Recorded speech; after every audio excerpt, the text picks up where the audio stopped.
नमस्ते, यहाँहरू सम्पूर्णलाई स्वागत छ नेपाल अनलाइन स्कुलमा। हामी नेपाल राष्ट्र ब्याङ्क सहायक द्वितीयको पाठ्यक्रममा आधारित रहेर दोस्रो चरणको लिखित परीक्षामा व्यवस्थापन विषयबाट सोधिने विभिन्न विषयवस्तुको बारेमा अध्ययन गरिरहेका छौँ।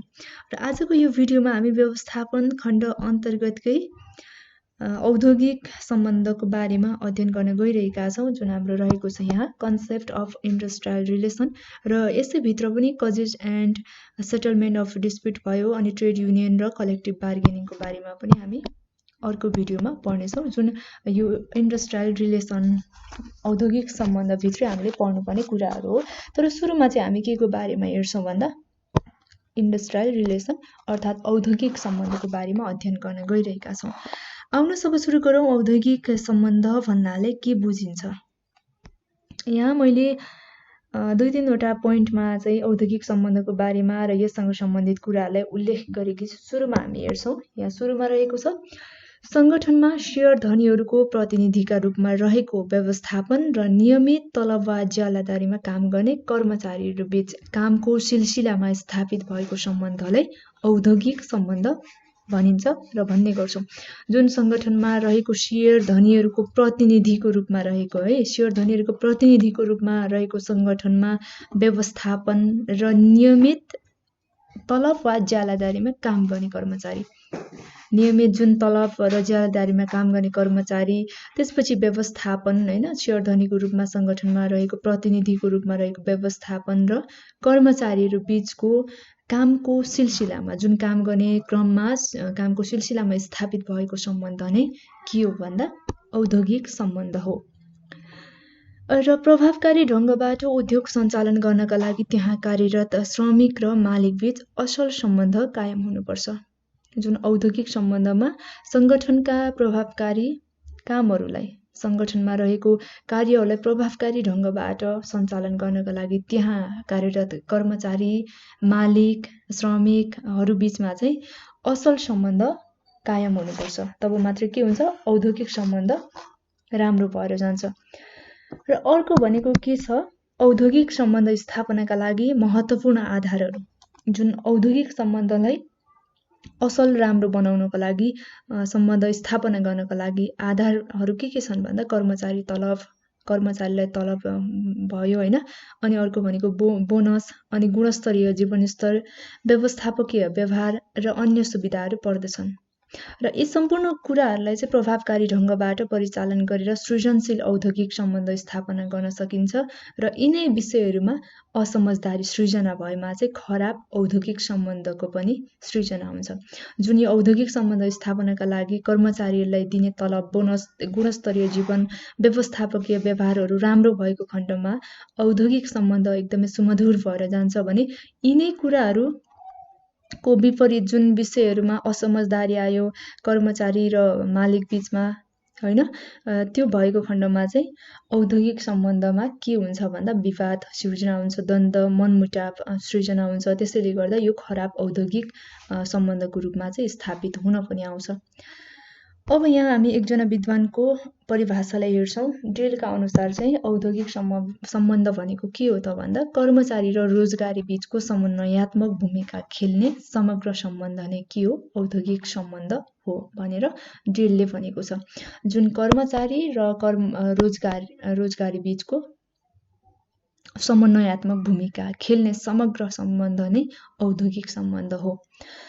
तसर्थ औद्योगिक सम्बन्धको दुई पाटोहरू छन्, के हो भन्दा एउटा समन्वय भयो र अर्को भनेको द्वन्द। जुन हाम्रो औद्योगिक सम्बन्धको दुई पाटोहरू हुन्, समन्वय र द्वन्द चाहिँ। अब हामी यसपछि के हेर्छौँ भन्दा औद्योगिक सम्बन्धका उद्देश्यहरू। औद्योगिक सम्बन्ध राम्रो बनाउनलाई के कुराहरू हुनुपर्छ र के उद्देश्यहरू भयो भने चाहिँ औद्योगिक सम्बन्ध अझ सुमधुर रूपमा चाहिँ स्थापित हुन सक्छ भन्ने कुरा यहाँ छलफल गर्दैछौँ। र औद्योगिक सम्बन्धका उद्देश्यहरूमा अब के हुन्छ भने व्यवस्थापन, कर्मचारी र सरकार बीचको अन्तर सम्बन्ध नै जुन व्यवस्थापन, कर्मचारी र सरकार बीचको अन्तर सम्बन्ध र समग्र रूप नै औद्योगिक सम्बन्ध हो भनेर हामीले थाहा पाइसकेपछि अब यसमा चाहिँ कर्मचारी र व्यवस्थापन बीचको असमझदारीलाई हटाउने। जुन कर्मचारी र व्यवस्थापन बीचमा के असमझदारी छ त, होइन। यो कुरालाई चाहिँ बुझेर पहिचान गरेर हटाउने पनि के हो? औद्योगिक सम्बन्धको उद्देश्य हो। र जुन कर्मचारी र व्यवस्थापन बीचमा असमझदारी छ त्यसलाई हटाउन सकियो भने मात्रै औद्योगिक सम्बन्ध सुमधुर भएर जान्छ। यो जुन नराम्रो असमझदारीलाई हटाउने काम पनि औद्योगिक सम्बन्धको हो।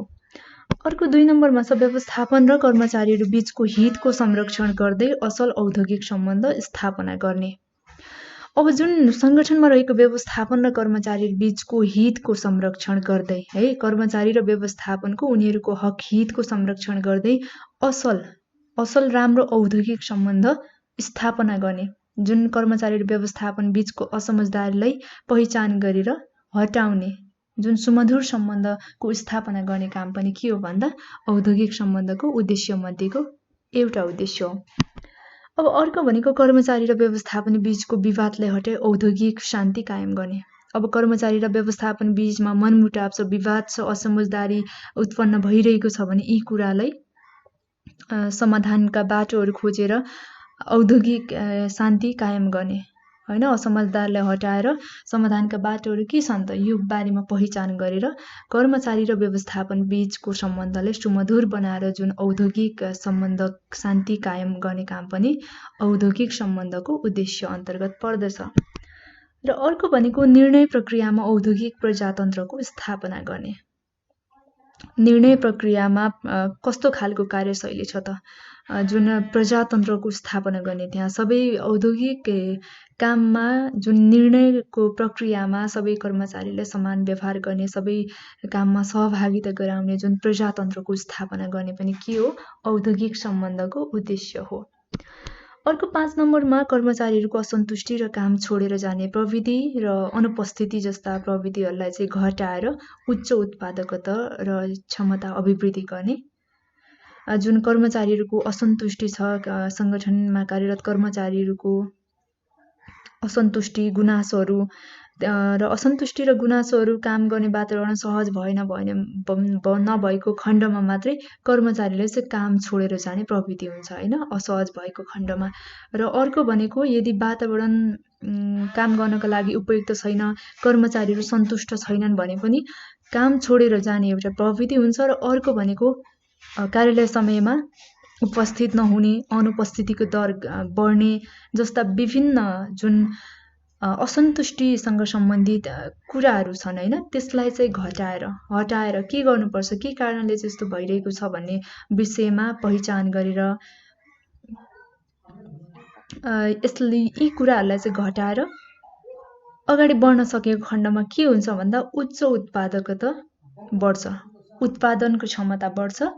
र उत्पादकताको क्षमता वृद्धि गर्नका लागि भए पनि कर्मचारीहरूको असन्तुष्टि, त्यसपछि काम छोडेर जाने प्रविधिहरू, अनुपस्थितिहरू आदि प्रविधिहरू छ भने चाहिँ समयमै पहिचान गरेर पनि औद्योगिक सम्बन्धलाई अझ सुमधुर बनाएर यसको उद्देश्य परिपूर्ति गर्न सकिन्छ।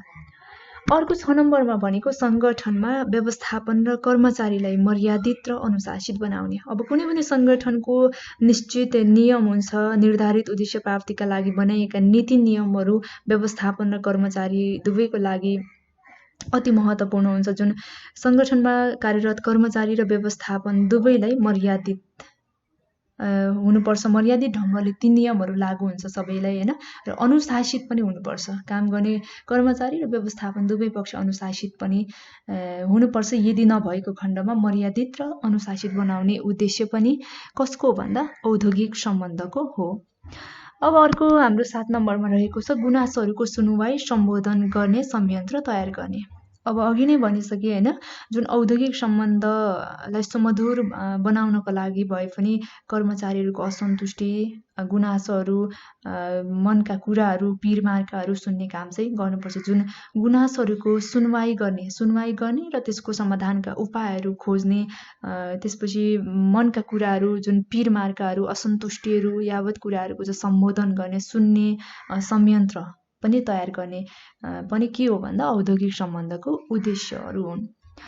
र हामीले यहाँ औद्योगिक सम्बन्धका उद्देश्यहरू पढ्यौँ। जुन उद्देश्यहरू हामीले पढिसकेका छौँ 7 वटा बुँदामा मैले यहाँ उल्लेख गरेकी थिएँ। तपाईले थाहा पाइसक्नुभयो, बुझिसक्नुभयो। यी कुराहरूलाई चाहिँ हामी सुधार गरेर यी कुराहरू प्राप्त गर्नका लागि जुन नराम्रो कुराहरूलाई राम्रो बनाउनको लागि कर्मचारीहरूको हक हितको व्यवस्थापनको राम्रोको लागि चाहिँ के गर्ने गरिन्छ भन्दा औद्योगिक सम्बन्धका उद्देश्यहरू निर्धारण गरेर त्यो उद्देश्य प्राप्तिका लागि चाहिँ अग्रसर भएर काम गर्ने गरिन्छ। अब यसपछि हामी के हेर्छौँ? औद्योगिक सम्बन्धको महत्त्व। अब यसको महत्त्व चाहिँ के छ त? औद्योगिक सम्बन्धको महत्त्वलाई पनि हामी यहाँ 6 वटा बुँदाहरूमा हेर्छौँ। रहेको छ सुरुमा संगठनको उत्पादन र सेवा प्रवाहमा आएको अवरोधलाई अन्त्य गर्नु। हेर्नुहोस् है, 1 नम्बरमा के भन्दा संगठनको उत्पादन र सेवा प्रवाहमा जुन उत्पादन गर्ने काममा र सेवा प्रवाह गर्ने काममा बीचमा आएको बाधा अडचन अवरोधलाई अन्त्य गर्नु के हो त भन्दा औद्योगिक सम्बन्धको महत्त्व हो। जुन अवरोधहरू आउँछन् काम गर्ने क्रममा, सेवा प्रवाह गर्ने क्रममा, उत्पादन गर्ने क्रममा विभिन्न अवरोधहरू आउँछन्, ती अवरोधहरूलाई चाहिँ कसरी हटाउने, त्यसको अन्त्य कसरी गर्ने त, त्यसलाई समाधान कसरी गर्ने भनेर यसलाई चाहिँ अन्त्य गर्नका उपायहरू खोज्नु पनि के हो भन्दा महत्त्व हो औद्योगिक सम्बन्धको। 2 नम्बरमा रहेको छ कर्मचारी र व्यवस्थापन बीच उत्पादकता र उत्पादन क्षमता वृद्धि गर्नु।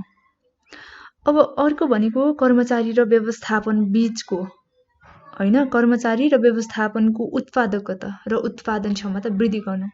जुन उत्पादकतामा वृद्धि गरेपछि उत्पादन क्षमता पनि वृद्धि हुन्छ र यी चाहिँ उत्पादकता र उत्पादन क्षमतामा वृद्धि गर्नु पनि के हो भन्दा औद्योगिक सम्बन्धको महत्त्व हो। अर्को 3 नम्बरमा रहेको छ औद्योगिक प्रजातन्त्रलाई बलियो बनाउनु संगठनमा औद्योगिक सम्बन्धको महत्त्व हो। जुन औद्योगिक प्रजातन्त्रलाई बलियो सुदृढ बनाउनु पनि संगठनको महत्त्व हो, जुन औद्योगिक सम्बन्ध अन्तर्गतको। र अर्को भनेको कर्मचारीको आधारभूत आवश्यकता तथा सुविधाहरूको सुनिश्चित गर्ने। कर्मचारीको जुन आधारभूत न्यून किसिमको आवश्यकताहरू छन्, गुनासोहरू छन्, असन्तुष्टिहरू छन् हैन, र सुविधाहरू के दिनुपर्ने हो त, कर्मचारीलाई दिने सुविधाहरूको बारेमा पनि निर्णय गर्ने र यो कर्मचारीलाई चाहिँ यो सुविधा दिनुपर्छ है, उनीहरूको आवश्यकता चाहिँ यो रहेको छ है भनेर पहिचान गरेर सुनिश्चित गर्ने काम पनि के हो भन्दा औद्योगिक सम्बन्धको महत्त्व हो। 5 नम्बरमा रहेको छ कर्मचारीहरूको क्षमता अभिवृद्धि गर्न उच्च उत्प्रेरणा प्रदान गर्नु। अब संगठनमा कार्यरत कर्मचारीहरूको क्षमता अभिवृद्धि गर्नका लागि विभिन्न तालिम तथा विकासहरू दिएर हुन्छ कि हैन, कार्यक्षमतामा अभिवृद्धि गर्नका लागि कार्य सम्पादनलाई चाहिँ प्रभावकारी ढङ्गबाट सम्पादन गर्नका लागि कर्मचारीहरूलाई मनोबल उच्च बनाउनको लागि कामप्रति उच्च उत्प्रेरणा प्रदान गर्ने काम पनि के हो भन्दा औद्योगिक सम्बन्धको महत्त्व अन्तर्गत पर्दछ। र 6 नम्बरमा रहेको छ संगठनका स्रोत र साधनलाई पर्याप्त मात्रामा प्रयोग गरेर उत्पादकतामा वृद्धि गर्नु। अब जुन संगठनमा रहेको स्रोत साधनहरूलाई चाहिँ पर्याप्त मात्रामा प्रयोग गरेर, जुन पर्याप्त मात्रामा प्रयोग गर्नका लागि चाहिँ सुरुमा कर्मचारीहरूको मनोबल उच्च बनाउनको लागि, क्षमता अभिवृद्धि गर्नका लागि उच्च उत्प्रेरणा प्रदान गर्नुपर्छ र त्यसपछि मात्र स्रोत र साधनलाई चाहिँ पर्याप्त मात्रामा प्रयोग गर्न सकिन्छ। र यदि स्रोत साधनलाई पर्याप्त मात्रामा परिचालन गरेर प्रयोग गरेर चाहिँ उत्पादकतामा अभिवृद्धि गर्न सकिन्छ। यो पनि के हो भन्दा औद्योगिक सम्बन्धको महत्त्व मध्येको एउटा महत्त्व हो। र हामीले यहाँ जम्मा 6 वटा महत्त्वहरू पढिसकेका छौँ, अन्य महत्त्वहरू पनि हुन सक्छ, यहाँ 6 वटालाई चाहिँ मैले उल्लेख गरेकी छु। अब महत्त्वपछि हामी औद्योगिक सम्बन्धका पात्रहरू हेर्छौँ। पात्रहरू यहाँ रहेको छ के छन् भन्दा सुरुमा श्रमिक रहेको छ, त्यसपछि दोस्रोमा रोजगारदाता र तेस्रोमा समाज रहेको छ। अब यस अन्तर्गत के छन् त, यो बारेमा हामी विस्तृतमा छलफल गर्नेछौँ। अब सुरुमा औद्योगिक सम्बन्धका पात्रहरू भन्ने बित्तिकै कुनै कार्य सम्पादनमा निश्चित भूमिका निर्वाह गर्ने पक्ष नै के हो त, वास्तवमा पात्र हो है। र उद्योग व्यवसाय सञ्चालनमा संलग्न पक्षहरू बीचको जुन आपसी सम्बन्ध हुन्छ त्यो चाहिँ श्रम सम्बन्ध भयो र यसले चाहिँ श्रमिक, रोजगारदाता र समाज बीचमा रहेको अन्तर सम्बन्धलाई चाहिँ जनाउने काम गर्छ। अब श्रम सम्बन्ध प्रणालीका पात्रहरू भन्नाले चाहिँ उद्योग सुसञ्चालनमा आफ्नो तर्फबाट भूमिका निर्वाह गर्ने पक्ष वा सरकारवालाहरूलाई चाहिँ जनाउने गर्छ। र श्रम सम्बन्धमा प्रमुख पात्रहरू भनेको चाहिँ हामीले श्रमिक, त्यसपछि रोजगारदाता र समाज। अब यसभित्रका अन्य कुराहरू पनि पढ्छौँ। अब सुरुमा चाहिँ हामी जुन श्रमिकको बारेमा हेर्छौँ, श्रमिक लेबर रहेको छ यहाँ चाहिँ। अब श्रमिक भन्ने बित्तिकै उद्योगमा काम गरेर जुन जीविकोपार्जन गर्ने जनशक्ति हुन्छ त्यो नै श्रमिक अर्थात् कामदार भनेर बुझ्ने गर्छौँ। जुन उद्योगमा काम गर्ने आफ्नो जीविकापार्जनको लागि उद्योगमा भयो अन्य ठाउँमा भयो काम गर्ने जनशक्ति नै के हो भन्दा श्रमिक अर्थात् कामदार हो। र उद्योगको सञ्चालनको लागि चाहिँ श्रमिकहरू एकदमै ठुलो भूमिका हुन्छ श्रमिकहरूको चाहिँ उद्योग सञ्चालनको क्रममा। र यदि उद्योग सञ्चालन गर्ने क्रममा चाहिँ श्रमिक जनशक्तिको अभाव भएको खण्डमा चाहिँ यो अपुरो अधुरो हुन्छ। त्यसैले गर्दा श्रमिकहरू उद्योग सञ्चालनको लागि एकदमै महत्त्वपूर्ण हुन्छ। यिनीहरूको भूमिका एकदमै महत्त्वपूर्ण हुन्छ। र श्रमिकहरू अर्को के हो भन्दा उद्योगको शक्ति पनि हो। जुन जनशक्ति बिना यो जुन श्रमिक बिना उद्योग सञ्चालनको काम चाहिँ हुँदैन। त्यसैले यो उद्योगको शक्ति पनि हो। अब जसको अभावमा चाहिँ उद्योग गतिविहीन हुन्छ, मैले अघि नै भनिसकेँ। यसमा चाहिँ अब बन्द हडताल, कलह, अशान्ति, तालाबन्दी जस्ता अवस्थाहरू सृजना गर्नमा पनि उनीहरूकै भूमिका हुन्छ। जुन श्रमिकहरू असन्तुष्ट भएको खण्डमा चाहिँ बन्द हडताल, तालाबन्दी गर्ने र अन्य प्रकारका जुन कलहहरू सृजना हुने होइन, यस्तो चाहिँ के हुन्छ भन्दा श्रमिकहरूकै भूमिका हुन्छ यो गर्नमा पनि, किनभने त्यहाँ प्रत्यक्ष रूपमा श्रमिकहरू नै संलग्न भएको हुन्छ। तसर्थ श्रमिक वर्गलाई चाहिँ कुशलतापूर्वक भर्ना छनौट, नियन्त्रण र उत्प्रेरणा पनि गर्नुपर्छ, प्रोत्साहित पनि गर्नुपर्छ। अब यो श्रमिकभित्र अर्को के पर्दछ भने श्रमिक सङ्घ रहेको छ। अब श्रमिकभित्र के पर्दछ भन्दा श्रमिक सङ्घ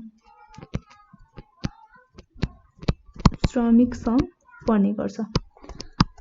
अब यो श्रमिक सङ्घ चाहिँ के हो भन्दा श्रमिक वर्गको प्रतिनिधित्व गर्ने काम गर्दछ श्रमिक सङ्घले है। र श्रमिक सङ्घ एक वैधानिक निकाय पनि हो। वैधानिक निकाय भएकोले श्रमिक वर्गको प्रतिनिधित्व गर्ने गर्छ यसले। र श्रमिक वर्गको जुन हक हितका लागि स्थापना गरिएको सङ्गठित स्वरूप नै के हो वास्तवमा भन्दा श्रमिक सङ्घ हो। जुन श्रमिक वर्गको हक हितका लागि चाहिँ स्थापना भएको सङ्गठित स्वरूप हो यो। र जुन श्रमिकहरू मध्येबाट चुनाव गरी श्रमिक सङ्घको स्थापना गर्ने गरिन्छ। र रोजगारद्वारा वा व्यवस्थापनबाट चाहिँ श्रमिक वर्गलाई अनावश्यक शोषण दमनहरूबाट हटाउन है, रोजगारद्वारा। अनि अर्को भनेको व्यवस्थापनबाट श्रमिक वर्गहरूमाथि जुन अनावश्यक शोषण दमनहरू हुन्छ त्यसबाट चाहिँ बचाउन श्रमिक भनाइहरूका लागि आवाज बुलन्द गर्न नै श्रमिक सङ्घको स्थापना भएको हुन्छ। र जुन शोषण दमनहरूबाट श्रमिकहरूलाई बचाउनका लागि, त्यसपछि श्रमिकहरूको आवाजलाई बुलन्द गर्नका लागि चाहिँ श्रमिक सङ्घको स्थापना भएको हुन्छ। र यसको प्रमुख लक्ष्य भनेको पनि श्रमिकहरूको आवाजलाई बुलन्द गर्नु, उनीहरूलाई शोषण दमन हुनबाट चाहिँ बचाउनु हो। अब यसपछि हामी 2 नम्बरमा अर्को पढ्छौँ रोजगारदाता।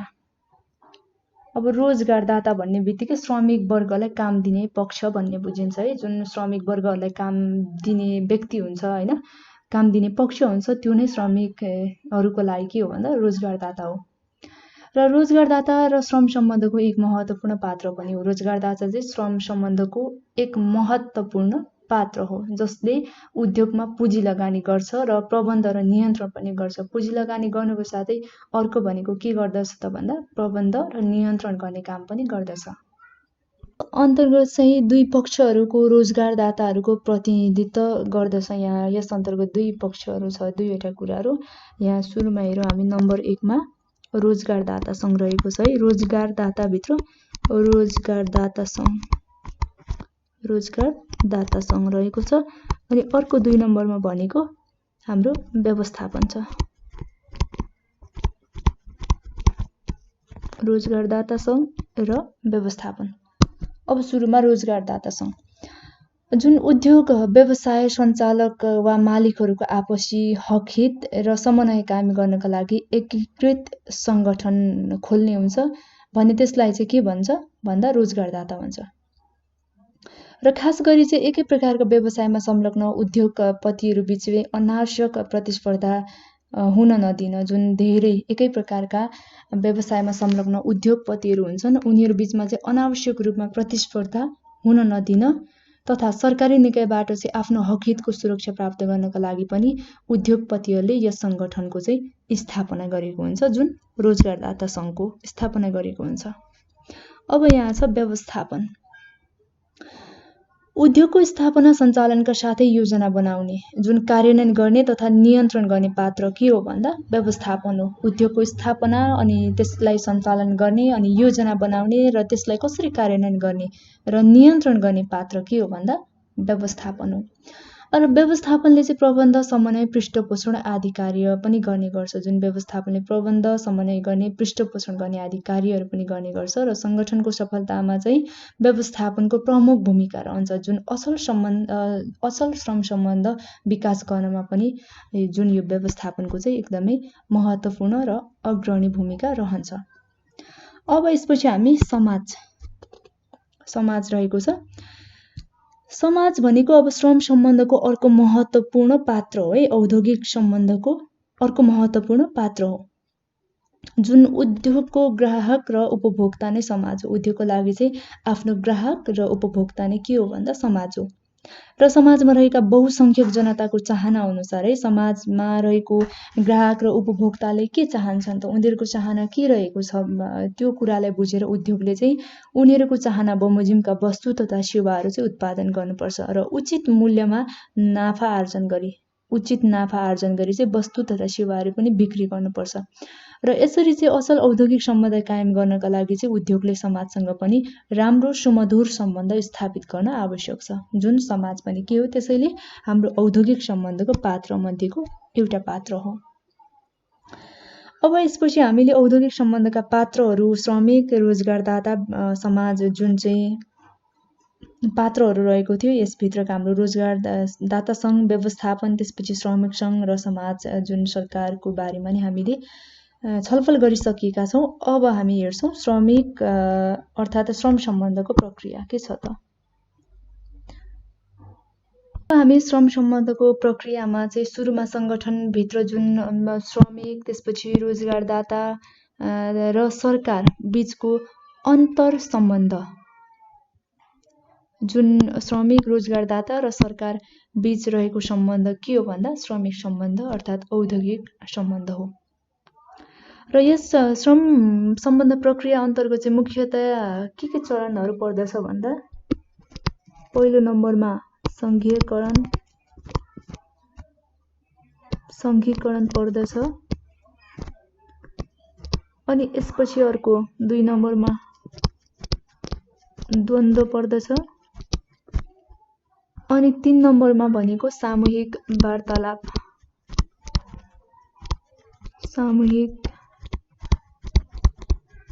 वार्तालाप, अनि यसपछि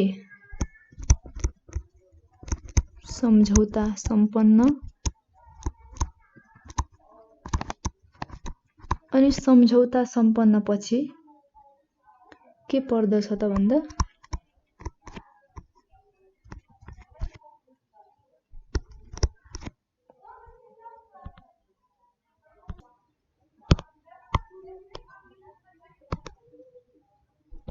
सम्झौता प्रशासन पर्दछ।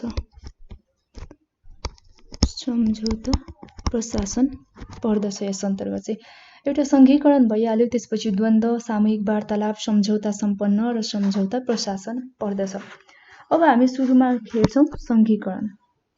अब यस सङ्घीकरण अन्तर्गत चाहिँ श्रमिक वर्गको जुन हक हितको लागि स्थापना गरिएको सङ्गठित सङ्घलाई चाहिँ हामी श्रमिक सङ्घ भनेर भन्छौँ। र श्रमिकहरूले चाहिँ मतदानद्वारा श्रमिक प्रतिनिधिहरू हुन्छन्, ती प्रतिनिधिहरूको छनौट गरी श्रमिक सङ्घ स्थापना गर्ने गरिन्छ। र त्यसै गरी श्रम सम्बन्धमा चाहिँ श्रमिक वर्गको प्रतिनिधित्व गरी जुन व्यवस्थापन, सरकार तथा अन्य पक्षसँग चाहिँ वार्तालाप पनि गर्ने काम गर्दछ जुन सङ्घीकरण अन्तर्गत। अर्को भनेको हाम्रो द्वन्द्व रहेको छ। अब द्वन्द्व भन्ने बित्तिकै मतभिन्नताको नतिजा भन्ने बुझिन्छ है। एकअर्काको मतमा भिन्नता छ, एकअर्कामा चाहिँ मनमुटाव छ, जुन मतभिन्नताको नतिजा हुन्छ नि परिणाम, त्यो नै द्वन्द्व हो। र सङ्गठनभित्र चाहिँ अब श्रमिक वर्ग तथा व्यवस्थापन बीचमा चाहिँ रुचि लक्ष्यहरू ठुलो भिन्नता हुन्छ। अब रुचिहरू मिल्दैन, लक्ष्यहरू मिल्दैन, उद्देश्यहरू मिल्दैन, त्यसमा चाहिँ भिन्नता रहेको हुन्छ, जसको कारणले गर्दा पनि द्वन्द्वको सृजना हुन्छ। र सामान्य कार्य सम्पादन गरी श्रमिकहरू चाहिँ अधिक पारिश्रमिक चाहन्छन् है। काम चाहिँ थोरै गर्ने र पारिश्रमिक चाहिँ धेरै खोज्ने कर्मचारीहरूको त्यो चाहिँ प्रवृत्ति हुन्छ कतिपयको। यसको विपरीत चाहिँ के हुन्छ भन्दाखेरि व्यवस्थापनले चाहिँ थोरै पारिश्रमिकमा जुन श्रमिक वर्गहरूबाट चाहिँ अधिकतम कामहरू सम्पादन होस् भन्ने चाहन्छन् होइन। कर्मचारीहरूले चाहिँ पारिश्रमिक धेरै हुनुपर्छ, काम थोरै हुनुपर्छ भन्ने चाहन्छ, र व्यवस्थापनले चाहिँ के चाहन्छ भने त्यसको ठिक अपोजिट, श्रमिक वर्गहरूले चाहिँ धेरै काम गर्नुपर्छ थोरै पारिश्रमिकमा भन्ने चाहिँ यहाँ मान्यता राख्दछ। र जुन लागत घटाउन तथा नयाँ उत्पादकता कार्य गर्नका लागि पनि श्रमिक वर्गलाई अधिक नियन्त्रण गर्ने काम गर्दछ यहाँ। र यसले गर्दा चाहिँ यी सम्पूर्ण जुन गतिविधिहरूले गर्दा सङ्गठनमा के हुन्छ भन्दा द्वन्द्वको सृजना हुने गर्छ। अर्को भनेको सामूहिक वार्तालाप। र सामूहिक वार्तालापमा चाहिँ के हुन्छ भने दुई पक्षहरूद्वारा है आपसी छलफलको माध्यमबाट दुई पक्षहरू बीच सहमतिमा पुग्ने एउटा समस्या समाधान गर्ने विधि नै के हो भन्दा वास्तवमा सामूहिक वार्तालाप हो। जुन सामूहिक वार्तालापमा चाहिँ आपसमा दुई पक्षहरू बीच छलफल गरेर एउटा समस्याको समाधान गर्ने प्रक्रिया नै एउटा सामूहिक वार्तालाप हो। र जुन यो सङ्गठनभित्र चाहिँ व्यवस्थापन तथा मिश्रित सङ्घहरू बीच व्यवस्थापन र अन्य धेरै सङ्घहरू बीचमा मत भिन्नताहरू भएको हुन्छ, जसले गर्दा चाहिँ द्वन्द्वको सृजना हुन्छ। र शान्तिपूर्ण द्वन्द्व समाधान गर्ने एक महत्त्वपूर्ण के हो त भन्दाखेरि सामूहिक वार्तालाप पनि हो। सामूहिक वार्तालापबाट चाहिँ समस्याको समाधान हुन्छ र शान्तिपूर्ण द्वन्द्व समाधान भएपछि शान्तिपूर्ण औद्योगिक सम्बन्ध स्थापित हुन्छ।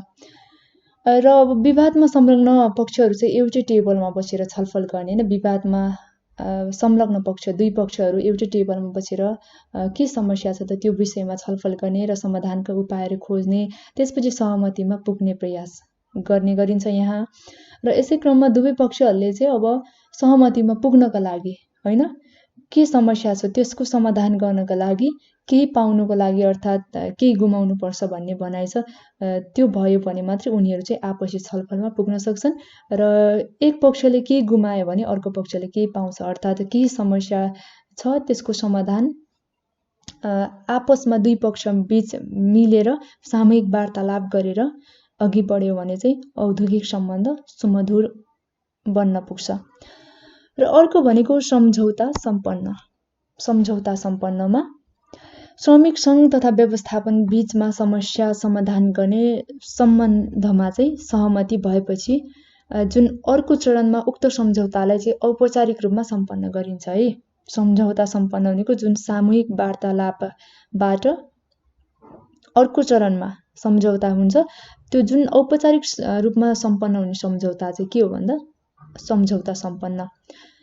र यस अन्तर्गत चाहिँ सम्झौतालाई लिखित रूपमा पनि लिपिबद्ध गर्ने गरिन्छ, जसलाई चाहिँ सम्झौता पत्र भनिन्छ। जुन भएका सम्झौतालाई लिखित रूपमा लिपिबद्ध गर्ने चाहिँ सम्झौता पत्र हो। र पत्रमा चाहिँ अब दोहोरो अर्थ नलाग्ने गरी स्पष्ट भाषामा बुदागत रूपमा सहमतिहरूको उल्लेख भएको हुन्छ। के कुरामा चाहिँ सहमति भएको हो त, जुन दोहोरो अर्थ नलाग्ने सबैले बुझ्ने स्पष्ट भाषामा बुदागत रूपमा बुलेटमा चाहिँ उल्लेख गर्नुपर्छ। र यसलाई चाहिँ श्रमिक सङ्घ प्रतिनिधि तथा व्यवस्थापन प्रतिनिधिहरूले अध्ययन गर्ने गर्दछन् र सहमतिको स्वरूप हस्ताक्षर पनि गर्ने गर्छन् है। र यसपछि मात्रै सम्झौता सम्पन्न भएको मानिनेछ। जुन सम्झौतामा दुई पक्षहरू बीचमा केही समस्याहरू छ भने समाधानको उपायहरू खोजेर सहमति अर्थात् एउटा बिन्दुमा पुग्ने काम गरिन्छ। र को सहमत छन् त होइन, दुवै पक्षले चाहिँ त्यहाँ हस्ताक्षर गर्ने गर्छ, त्यसपछि मात्रै यो सम्झौता सम्पन्न चाहिँ पुरा हुन्छ। अब यसपछि अर्को के छ त प्रक्रिया अन्तर्गत भन्दा सम्झौता प्रशासन छ। श्रमिक सङ्घ तथा व्यवस्थापन बीचमा सम्पन्न गरिसकेपछि उक्त सम्झौतालाई चाहिँ कार्यान्वयन गर्नका लागि अब सम्झौता प्रशासनलाई जिम्मा लगाइन्छ। जुन सम्झौता सम्पन्न भएपछि त्यसलाई अब कार्यान्वयन गर्नु पर्यो नि होइन। सम्झौता मात्रै सहमति मात्रै भएर त भने यो गर्ने भनेर कुनै एउटा निर्णय लिएर सहमति भएको हुन्छ, त्यो निर्णयलाई कार्यान्वयन गर्नका लागि चाहिँ जुन प्रशासन पक्षलाई सम्झौता प्रशासन पक्षलाई चाहिँ जिम्मा लगाइन्छ। र सम्झौता प्रशासनको मुख्य जिम्मेवारी नै के हो भन्दा सम्झौताको जुन पालना गर्नु, जुन कुराहरूमा सहमति भएको छ त्यो कुराहरूलाई चाहिँ कार्यान्वयन गर्नु, त्यसको पालना गर्नु चाहिँ सम्झौता प्रशासनको मुख्य जिम्मेवारी हो। र यसले चाहिँ सम्झौताको प्रतिलिपिहरूलाई सम्बन्धित पक्षसम्म पनि पठाउने काम गर्छ। जुन सम्झौतामा भएको कुराहरूको प्रतिलिपिहरू चाहिँ सम्बन्धित पक्ष, सम्बन्धित निकायसम्म पुर्याउने काम पनि सम्झौता प्रशासनले गर्ने गर्दछ। र यसरी सम्झौताका पूर्ण कार्यान्वयन नभएसम्म चाहिँ यो सम्झौता प्रशासन चाहिँ के रहन्छ त भन्दाखेरि क्रियाशील रहिरहन्छ। जुन सम्झौता प्रशासन पुरा नभएसम्म, होइन, सम्झौता भएको कुराहरू कार्यान्वयनमा नआएसम्म यो सधैँ क्रियाशील रहिरहन्छ। र हामीले यहाँ श्रम सम्बन्ध अर्थात् औद्योगिक सम्बन्धको प्रक्रियाहरूको बारेमा छलफल गरिसकेका छौँ। अब प्रक्रियाहरूपछि हामी महत्त्व पनि हेरिसकेका छौँ है। अब चाहिँ हामी औद्योगिक सम्बन्धलाई प्रभाव पार्ने तत्त्वहरू, औद्योगिक सम्बन्धलाई के कुराहरूले चाहिँ प्रभाव पार्छ, के कुराहरूले असर गर्छ, जुन तत्त्वहरू रहेको छ ती तत्त्वहरूको बारेमा हामी छलफल गर्नेछौँ। अब हामी प्रभाव पार्ने तत्त्वहरू हेर्छौँ। यहाँ जुन औद्योगिक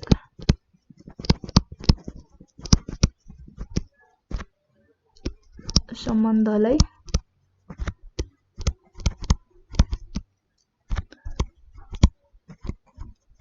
प्रभाव पार्ने तत्त्वहरू,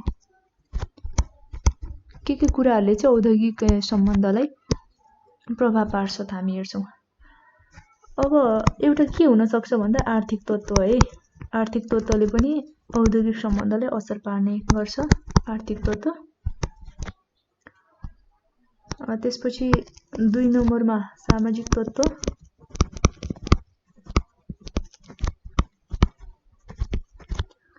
अनि 3 नम्बरमा अर्को के हुन सक्छ त भन्दा राजनीतिक तत्त्व पनि हुन सक्छ, हुन्छ है।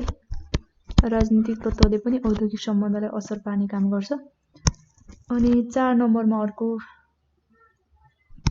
साङ्गठनिक तत्त्व, साङ्गठनिक तत्त्व। अनि 5 नम्बरमा अर्को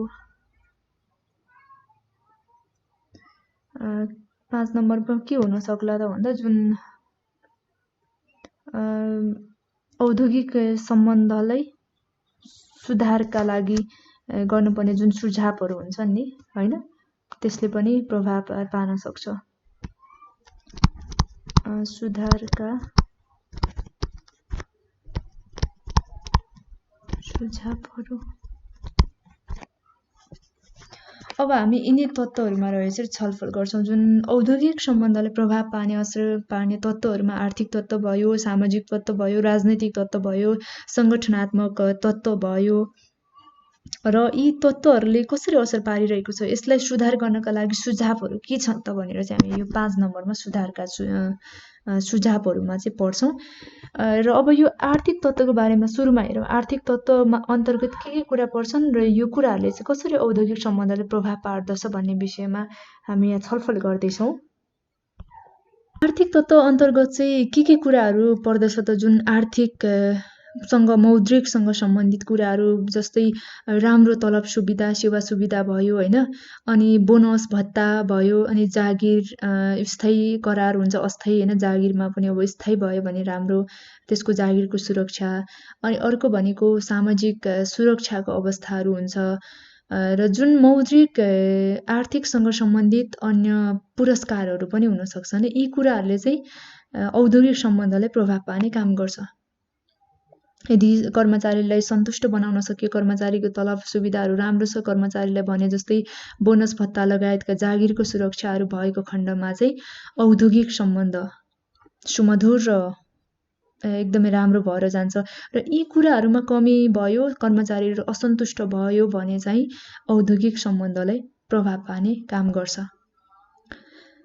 र जुन यी सम्बन्धहरूले, यी कुराहरूले चाहिँ औद्योगिक सम्बन्धलाई सकारात्मक र नकारात्मक दुवै राम्रो भयो, सुमधुर भयो, वृद्धि भयो, होइन, उत्पादकतामा वृद्धि सँगसँगै उत्पादन क्षमता पनि बढ्यो भने यसले औद्योगिक सम्बन्धलाई सकारात्मक प्रभाव पार्ने भयो। र त्यसको ठिक अपोजिट, त्यसमा कमी आयो, कर्मचारीहरूमा सन्तुष्टि भएन, अनि कर्मचारीको जागिरहरूको चाहिँ स्थायित्व भएन, सामाजिक सुरक्षाको अवस्था सृजना भएन। यी यावत कुराहरू भयो भने चाहिँ औद्योगिक सम्बन्धलाई नकारात्मक प्रभाव पार्ने काम गर्छ, जुन आर्थिक तत्त्व अन्तर्गतको। अब अर्को सामाजिक तत्त्व।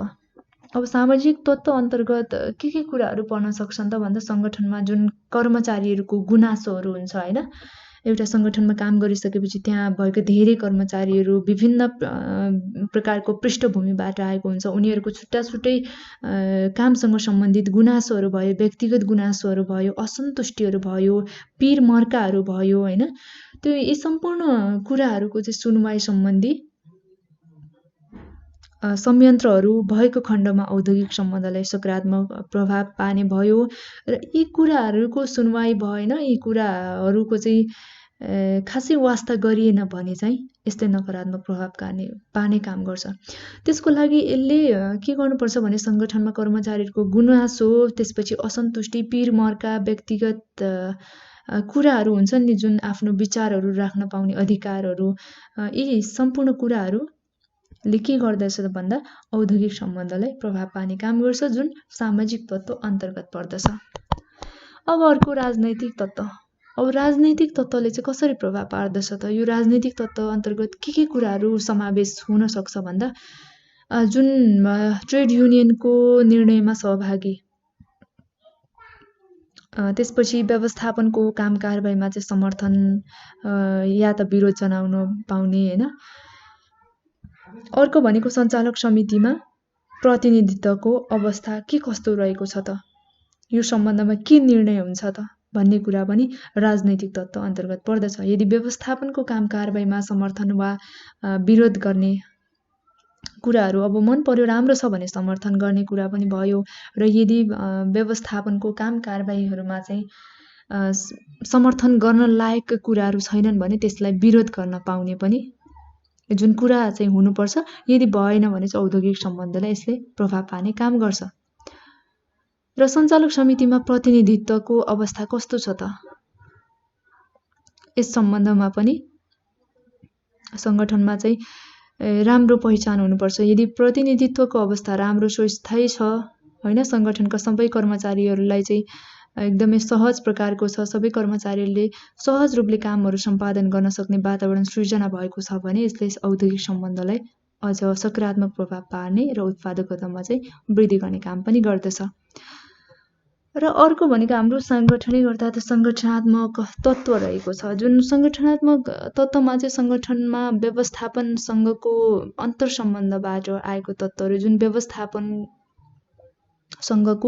भित्री सम्बन्धबाट, कामसँगको सम्बन्धबाट आएको तत्त्वहरू जस्तै अब असल व्यवस्थापकीय व्यवहार, अनि अर्को भनेको चाहिँ जातीय वर्गीय भेदभाव, निरङ्कुश कार्यशैली अनि प्रजातान्त्रिक कार्यशैलीहरू, कार्यस्थलमा हुने विभिन्न प्रकारका गतिविधिहरू भनौँ न हैन, यी कुराहरू चाहिँ के हो भन्दा सङ्गठनात्मक तत्त्व हो। यी कुराहरूले पनि औद्योगिक सम्बन्धलाई प्रभाव पार्ने काम गर्दछ। र यसपछि अब हाम्रो अन्तिममा के छ भन्दा सुधारका सुझावहरू। अब सुधारका सुझावहरूमा चाहिँ मानव स्रोत व्यवस्थापनका प्रभावकारी नीति र पद्धतिहरूलाई चाहिँ प्रभावकारी रूपले प्रवर्तन गर्ने, जुन मानव स्रोत व्यवस्थापनलाई प्रभावकारी बनाउने जुन नीति पद्धति उद्देश्यहरू हुन्छ त्यसलाई चाहिँ प्रवर्धन गर्ने, जुन औद्योगिक सम्बन्धलाई अझ सुमधुर बनाउनको लागि। अर्को भनेको दुईतर्फी सञ्चारको व्यवस्था गर्ने, जसले गर्दा चाहिँ तल्लो तहका कर्मचारीहरूले समेत सङ्गठनको नीति नियमहरूलाई प्रभावकारी ढङ्गबाट पालना गर्न सक्छन् हैन। तल्लो तहको कर्मचारीहरूले पनि सङ्गठनको नीति नियम उद्देश्यहरूको बारेमा चाहिँ बुझ्ने भएकोले दोहोरो सञ्चार भएको खण्डमा उनीहरूले पनि सही रूपले प्रभावकारी ढङ्गबाट पालना गरी औद्योगिक सम्बन्धलाई अझ सुमधुर बनाउनमा मद्दत पुर्याउँछ।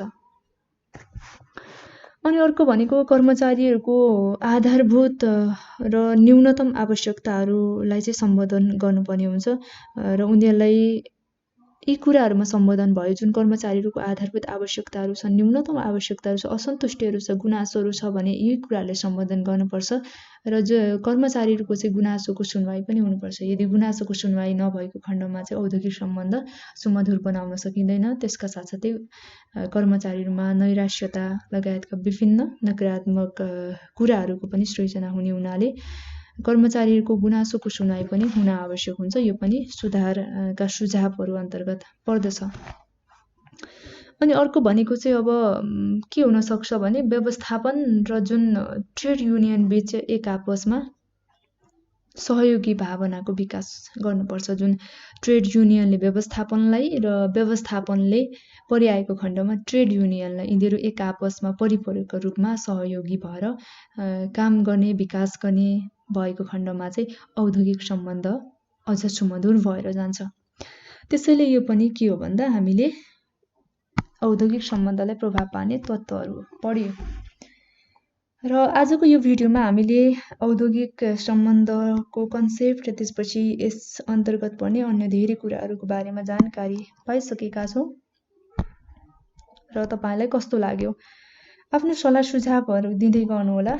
र अब अर्को भिडियोमा चाहिँ हामी यसैभित्रको जुन यहाँ छ cause and settlement of dispute अनि ट्रेड युनियन र कलेक्टिभ बार्गेनिङ, जुन विवाद समाधानका उपायहरू र विवाद उत्पन्न हुने कारणहरू के हुन् त, र ट्रेड युनियन त्यसपछि कलेक्टिभ बार्गेनिङ जुन सौदाबाजी, सामूहिक सौदाबाजीको बारेमा चाहिँ भिडियो लिएर आउनेछु। आजको यो भिडियोमा यति नै। तपाईँ सम्पूर्णलाई धेरै धेरै धन्यवाद।